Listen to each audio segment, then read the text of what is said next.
all night I've been up. Can't you see it under my eyes? Trying to find a way of explaining the difference between 8-bit and 16-bit and why we would use one or the other for retouching. But anyway, I think I've got it. Now, imagine that that's an 8-bit pixel, and imagine that's a 16-bit pixel. Now, in the 8-bit pixel, we've got 256 different colours. And in the 16-bit pixel, we've got 65,536 different colours. So that, of course, gives us a lot more depth of colour. Now, I'm going to demonstrate the difference in retouching in 16 and retouching in 8. All right? Because I don't know, when I buy a lens, I don't want to know why it's sharper. I just want to know if it's sharper. That's the only thing that interests me, and really everything I've read about bits and pixels and colours, and they're all much too complicated. This is very simple. 16-bit is 65,536 and 8-bit is 256 colours. So we're much better off with this pot than this one. Throw that one away. I've got two images exactly the same up on the screen.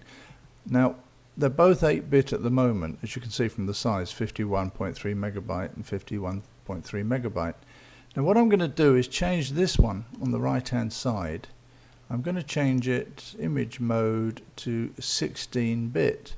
So if we change that to 16-bit, we'll now see the effect if we do a little bit of retouching on it. Now when I say a little bit of retouching, what we're going to do is lighten a black background. So of course this will pixelize, there's no doubt about it. You'll get some very strange colors coming through. But what I want to show you is what happens on the part that goes from light to dark. Now we can see here we're getting some sort of strange lines appear. The pixelization of color, of course, in the middle is exactly the same. Now there we see it. We see the different rings of color. Now if we go to the 16-bit, because of course there's a lot more color information on a 16-bit, so there'll be a lot more choices of colors. Takes a long time because this screen capture program, of course, uses a lot of memory as well as the Photoshop.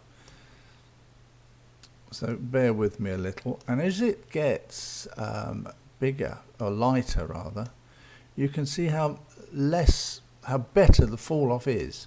I know the pixelization of the color seems to have increased, but that's nothing to do with it because we've got no color there to start. But what I really wanted to show you, that's a bit lighter than this one, so we won't cheat. And there we can see it. It's almost a rainbow effect that happens. It's very, very strange. Whereas on this one, the 16-bit, the quality of that fall off is a lot better. Don't forget we're dealing with a file that's 102 megabyte now, so it's double the size of the file. Well, let's get a bit closer and we'll see. There we start to see the effect in there. And we go to the 16. As I say, the pixelization is there, but the fall off is so much better. And there we go, and that's what we're trying to avoid, because that on a print looks awful.